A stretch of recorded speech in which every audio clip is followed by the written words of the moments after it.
మరి ఈరోజు కూడా నేను హరిరామజోగి గారిది ఒక స్టేట్మెంట్ చూసా. మరి ఆయన ఇప్పుడు ఈ వయస్సు పెరిగిన తర్వాత ఆయన కూడా ఆలోచన చేసి ఆయన యొక్క అనుభవం రాష్ట్రానికి ఉపయోగపడేటువంటి విధంగా ఉండాలి తప్ప ఆయన అనుభవం రాష్ట్రానికి విధ్వంసం వైపు ఉండకూడదు. ఈరోజు కూడా చూస్తూ అమరావతికి మరి 50,000 కోట్ల రూపాయలు పెడుతూ ఉన్నారు అని ఈవేళ ఆయన మాట్లాడుతూ ఉన్నారు. మీరు చాలా విజ్ఞులు, తెలివైనటువంటి వాళ్ళు, అనుభవం ఉన్నటువంటి వాళ్ళు. ఈవేళ అమరావతి అంటే ఒక సెల్ఫ్ ఫైనాన్స్ ప్రాజెక్టు.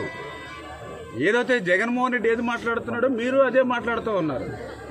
వైసీపీ నాయకులు ఏం మాట్లాడుతూ ఉన్నారో హరిరామజోగి గారు మీలాంటి సీనియర్ నాయకులు, విజ్ఞులు కూడా అట్లా మాట్లాడితే ప్రజలు మళ్ళీ ఏమార్చి మళ్ళీ ఆ దొంగ చేతికి తాళాలు ఇస్తే ఈ రాష్ట్రంలో ఎవరో బతికేటువంటి పరిస్థితి ఉండదు.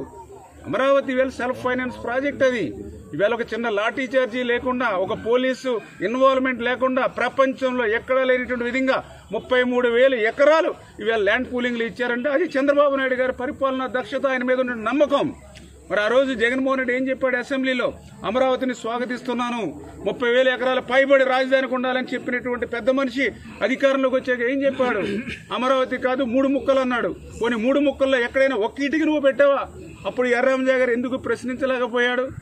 మరి ఆ రోజు మాట్లాడేటువంటి స్వేచ్ఛ కూడా మీ అందరికీ లేనటువంటి పరిస్థితి, దుస్థితి గత 5 సంవత్సరాల్లో చూసాం. ఈవేళ అమరావతి నిర్మాణం అవుతే ఈ అమరావతి ద్వారా మనం పెట్టుబడి పెట్టడం కాదు. ఇప్పుడు మీరు చెప్తూ ఉన్నారు అమరావతికి పెట్టుబడి అని. ఎవరు పెడుతూ ఉన్నారు? ఒక జర్మనీ బ్యాంకు, లేకపోతే ఒక హట్కో, లేకపోతే ఒక వరల్డ్ బ్యాంకు. ఇవన్నీ కూడా పీపీఏ అంటే ప్రైవేట్ పార్ట్నర్షిప్ ప్రాజెక్ట్ కింద ఈవేళ వాళ్ళు పెడుతూ ఉన్నటువంటి పరిస్థితి. ఇవన్నీ కూడా మళ్ళీ రేపు రిటర్న్స్ వచ్చేటువంటి పరిస్థితి. Amaravati self finance project Amaravati పూర్తయితే రేపు 1,00,000 కోట్ల రూపాయలు మళ్ళీ ఈ యొక్క 175 నియోజకవర్గాలకి కూడా అమరావతి నుంచి 1,00,000 కోట్లు వస్తాయి.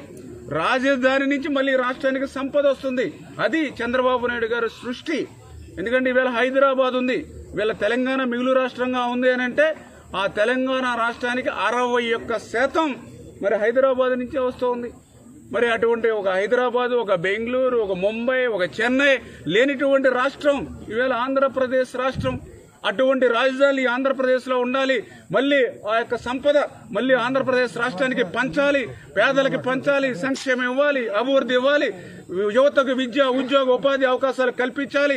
ఆరోగ్యం కోసం ఎక్కడో హైదరాబాద్, బెంగళూరు, చెన్నై పోవడం కాదు, మన అమరావతిలోనే అటువంటి కార్పొరేట్ వైద్యం పేదలకు అందాలని చెప్పి ఈవేళ అమరావతిని చంద్రబాబు నాయుడు గారు సెల్ఫ్ ఫైనాన్స్ ప్రాజెక్టుగా మరి రేపు అమరావతి నిర్మాణం పూర్తవుతే అమరావతి మనందరికీ ఇప్పుడు నేరేడుమిల్లి గ్రామానికి ఉన్నాం. రేపు భవిష్యత్తులో అమరావతి నుంచి నేరేడుమిల్లి కూడా సంక్షేమ నిమిత్తం, అభివృద్ధి నిమిత్తం నిధులు వస్తాయి. యలమంచిలి మండలానికి వస్తాయి, పాలకొల్లు నియోజకవర్గానికి వస్తాయి, 175 నియోజకవర్గాలకు వస్తాయి.